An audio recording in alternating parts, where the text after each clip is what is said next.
Hello friends, welcome to Zana's Recipes. இன்னைக்கு நம்ம சேனல்ல இப்போ உள்ள காலகட்டத்துக்கு ஏத்த மாதிரி ரொம்ப சத்தா ஒரு இன்ஸ்டன்ட்டான ஒரு சாதம் ரெசிபி தான் பார்க்க போறோம். இந்த மாதிரி ஒரு சூழ்நிலைக்கு கண்டிப்பா இந்த சாதம் நீங்க செஞ்சு சாப்பிடணும்.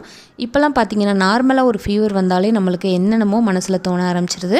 ஆனா இந்த சாதம் செஞ்சீங்கன்னா உங்களுடைய இம்யூனிட்டி அதாவது நோய் எதிர்ப்பு சக்தியை நல்லா தூண்டக்கூடியது. இதுல நம்ம பூண்டு, மிளகு இதெல்லாம் போட்டு செஞ்சிருக்கோம். கண்டிப்பா இத வந்து நீங்க வாரத்துல 2 முறையாவது சாப்பிடணும். அதேபோல ஹஸ்பண்டுக்கு லஞ்ச் பாக்ஸ்க்கு கொடுக்கிறதுக்கு ரொம்ப பெர்ஃபெக்ட்டா ஒரு ஆப்டான ஒரு சாதம்னு கூட சொல்லலாம் फ्रेंड्स.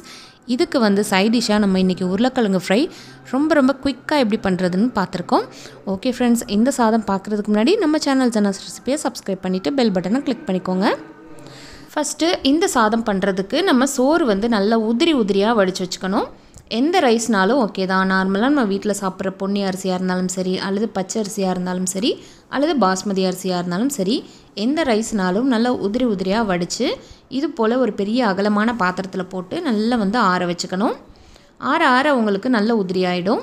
இப்போ ஆற வச்ச உடனே பார்த்திங்கன்னா ஒரே ஒரு ஸ்பூன் அளவுக்கு நல்லெண்ணெயோ அல்லது நார்மலாக வீட்டில் யூஸ் பண்ணுற சன்ஃப்ளவர் ஆயிலோ போட்டு நல்லா கிளறி விட்டுக்கலாம். இது போல் கிளறும் போது உங்களுக்கு நல்லா இன்னும் உதிரியாக மாறுறதுக்கு வாய்ப்பு இருக்குது. ஃபஸ்ட்டு இது போல் நல்லா ஆற வச்சுக்கோங்க. இப்போது அடுத்ததாக இந்த சாதம் பண்ணுறதுக்கு மெயினான ஒரு பொருள் வந்து பார்த்திங்கன்னா பூண்டு தான். வந்து நான் எடுத்து வச்சுருக்கேன். 2 பேர் தாராளமாக சாப்பிட்றதுக்கு இந்த அமௌண்ட் தேவைப்படும். இப்போ பூண்டு பற்களை நல்லா தோலெல்லாம் உரிச்சிட்டு இது போல் குட்டியாக நறுக்கி வச்சுக்கோங்க. சின்ன பூண்டு பற்கள் தான் இருக்குது அப்படின்னு சொன்னால் இன்னும் கொஞ்சம் டபுளாக எடுத்துக்கணும். இப்போ பெரிய பல் அப்படிங்கிறதுனால நான் இந்த அளவுக்கு கம்மியாக எடுத்திருக்கேன். இப்போ இதை குட்டியாக நறுக்கி வச்சுக்கோங்க. இதை வந்து நச்சிட்டு போடுறத விட இது போல் பல்லாக நறுக்கிட்டு போட்டிங்கன்னா உங்களுக்கு சாப்பிடும்போது நல்லா வாயில் கடிப்பட்டும், நல்லாயிருக்கும். நச்சிட்டு போட வேண்டாம் இந்த ரெசிபிக்கு. இப்போது சாதம் தாளிக்கிறதுக்கு அடுப்பை பற்ற வச்சுட்டு ஒரு கடாய் வச்சுக்கலாம். கடாய் நல்லா சூடானதுக்கப்புறம் ஒரு 5 டேபிள் ஸ்பூன் போல் ஆயில் ஊற்றிக்கலாம் ஃப்ரெண்ட்ஸ். ஆயில் இப்போது நல்லா காஞ்சிருச்சு பாருங்கள். இதில் வந்து நம்ம என்ன சேர்க்க போகிறோம் அப்படின்னா 1 டேபிள் ஸ்பூன் கடுகு உளுத்தம் பருப்பு, 1 டேபிள் ஸ்பூன் கடலைப்பருப்பு, 1/2 ஸ்பூன் அளவுக்கு ஜீரகம் சேர்த்துக்கலாம். இது 3ஐயுமே சேர்த்து நல்லா பொரிய விட்டுக்கணும். நல்லா பொரிஞ்சு இது போல் வந்ததுக்கப்புறமா இதில் வந்து அடுத்தடுத்த பொருட்கள் சேர்க்க போகிறோம். என்ன அப்படின்னா காஞ்ச மிளகாய் நான் வந்து 4 சேர்க்குறேன். இது கூடவே முந்திரி பருப்பு சேர்த்துக்கலாம். முந்திரி பருப்பு சேர்க்குறதா இருந்தால் சேர்க்கலாம், அல்லது வேர்க்கடலை கூட சேர்த்துக்கலாம். அடுத்ததாக கூடவே கொஞ்சம் போல் நல்லா ஃப்ரெஷ்ஷான கருவேப்பிலையும் சேர்த்துட்டு நல்ல ஒரு வாட்டி மிக்ஸ் பண்ணி விட்டுக்கலாம். இப்போ இந்த அளவுக்கு நல்லா மிக்ஸ் பண்ணி விட்டதுக்கப்புறமா இதில் வந்து நம்ம பூண்டு சேர்க்க போகிறோங்க. பூண்டு வந்து நம்ம ஏற்கனவே நல்ல தோலெல்லாம் உரிச்சிட்டு குட்டியாக நறுக்கி வச்சுருக்கோம் இல்லையா, அதை வந்து சேர்த்துடலாம். இது போல் நறுக்கிட்டு சேர்க்கும்போது உங்களுக்கு ஆயிலில் வச்சு நல்லா ஃப்ரை ஆயிரும். சாப்பிடும்போது பார்த்திங்கன்னா நல்ல ஒரு கார்லிக் ஃப்ரைட் ரைஸ் சாப்பிட்ட டேஸ்ட் கிடைக்கும். இப்போ பூண்டெல்லாம் சேர்ந்து நல்லா ஃப்ரை ஆகி வர்ற வரைக்கும் இதை வந்து லைட்டாக வதக்கி விட்டுக்கலாம். இப்போது 2-3 நிமிஷத்துக்கு அப்புறம் பூண்டு நல்லா வதங்கி இந்த அளவுக்கு கலர் மாதிரி வந்திருக்கும். இந்த ஸ்டேஜில் இந்த சாதத்துக்கு 2 மீடியம் சைஸ் வெங்காயம் நல்லா நீல வாக்கில் கட் பண்ணி வச்சுருக்கேன், அதை சேர்த்துக்கலாம்.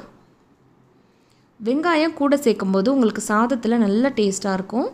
அதனால் வெங்காயம் மஸ்ட்டாக சேர்க்கணும். வெங்காயத்தை இந்த அளவுக்கு ஃப்ரை பண்ணிக்கோங்க. கண்ணாடி பதம் வந்ததுக்கப்புறமா நம்ம அடுத்தடுத்து சேர்த்துக்கலாம். பாருங்கள், வெங்காயத்தோடைய கலர் வந்து நல்லா சேஞ்ச் ஆகிருக்குது. இப்போ இந்த அளவுக்கு நல்லா சுருண்டு வந்ததுக்கப்புறமா நம்ம சாதம் சேர்த்துக்கலாம். நம்ம ஏற்கனவே நல்லா வடித்து உதிரியாக ஆயில் ஊற்றி ஆற வச்சுருந்தோம் இல்லையா, அந்த சாதத்தை இது கூட சேர்த்துக்கலாம். 2 பேர் தாராளமாக சாப்பிட்ற அளவுக்கு நான் சாதம் சேர்க்குறேங்க. சாதத்தை சேர்த்துட்டு அடுப்பை வந்து கொஞ்சம் சிம்மில் வச்சுக்கணும். ஏன்னு சொன்னால் நம்ம வந்து சாதம் சேர்க்கும்போது சில நேரம் குழஞ்சி போகிறதுக்கு வாய்ப்பு இருக்குது. இப்போ நல்லா சுருள அந்த மசாலா, அந்த பூண்டு, அந்த காஞ்ச மிளகாய் எல்லாமே ஒன்றா வர்ற வரைக்கும் நல்லா இது போல் கிளறி விட்டுக்கோங்க. இந்த அளவுக்கு நல்லா கிளறினதுக்கு அப்புறமா தான் நம்ம வந்து மிளகு சேர்க்கணும். மிளகு பார்த்திங்கன்னா நான் இங்கே ஒரு 10 மிளகை நல்லா கொரகொரப்பாக மிக்சியில் அரைச்சி வச்சுருக்கேன், அது சேர்த்துடலாம். காரம்னு பார்த்திங்கன்னா இதில் மிளகு தான். குழந்தைங்க எதுவும் சாப்பிட்றாங்க அப்படின்னா இன்னும் கொஞ்சம் கூட நீங்கள் குறைச்சிக்கலாம். ஆனால் மிளகு சேர்க்குறது ரொம்ப நல்லது. ஒரு சிறந்த ஒரு இம்யூனிட்டியை வந்து நல்லா பூஸ்ட் பண்ணக்கூடிய ஒரு பொருளுங்க அது. இது போல் அடிக்கடி மிளகு வந்து நம்ம உணவுகளில் சேர்த்துக்கிட்டே வரணும். சளி, இருமல், காய்ச்சல் எதுவுமே வராது. கிருமிகள் தொற்று இருந்தாலும் இது வந்து சரி பண்ணிடும். இப்போ மிளகு சேர்த்ததுக்கப்புறமா இந்த சாதத்துக்கு தேவையான அளவுக்கு உப்பு மட்டும் சேர்த்துக்கலாம். நம்ம ஏற்கனவே சாதம் வந்து உப்பு போட்டு தான் வடிச்சிருப்போம். ஆனால் இந்த ரெசிபிக்கு மட்டும் தேவையான அளவுக்கு கொஞ்சம் போல் போட்டுட்டு நல்ல ஒரு வாட்டி மிக்ஸ் பண்ணி விட்டுட்டு அடுப்பை அமர்த்திடலாம். இப்போ நம்மளுக்கு பூண்டு மிளகு சாதம் சூப்பராக ஜம்முன்னு ரெடி ஆகிடுச்சு. அடுத்ததாக உருளைக்கிழங்கு ஃப்ரை பண்ணுறதுக்கு மறுபடியும் அதே கடாயில் கொஞ்சம் போல், அதாவது 2 ஸ்பூன் அளவுக்கு ஆயில் ஊற்றிட்டு, ஆயில் நல்லா காஞ்சதுக்கப்புறம் ஒரு 1/2 ஸ்பூன் அளவுக்கு கடுகு உளுத்தம் பருப்பு போட்டுக்கலாம்.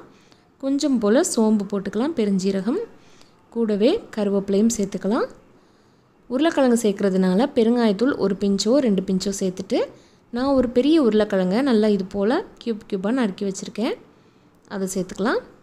2 பேருக்கு தாராளமாக இது போதும். உருளைக்கிழங்கை சேர்த்துட்டு நல்லா ஆயிலே வச்சு ஃப்ரை பண்ணணும், வதக்கணும். அடுப்பு வந்து நல்லா கொஞ்சம் ஹை ஃப்ளேம்லேயே வச்சுக்கணும். இந்த சமயத்தில் நல்லா ஒரு வாட்டி வதக்கினதுக்கப்புறம் 1/2 ஸ்பூன் அளவுக்கு மஞ்சள் தூள், 1/2 ஸ்பூன் அளவுக்கு நல்ல காரமான மிளகாய் தூள் நான் சேர்த்துக்கிறேன். உங்களுக்கு மிளகாய் தூள் பத்தலை அப்படின்னா இன்னும் கொஞ்சம் கூட சேர்த்துக்கலாம். இதுக்கு தேவையான அளவுக்கு உப்பு ஒரு 1/2 ஸ்பூன் அளவுக்கு சேர்த்துட்டு மறுபடியும் இதை வந்து நல்லா கிளறி விட்டுக்கலாம்.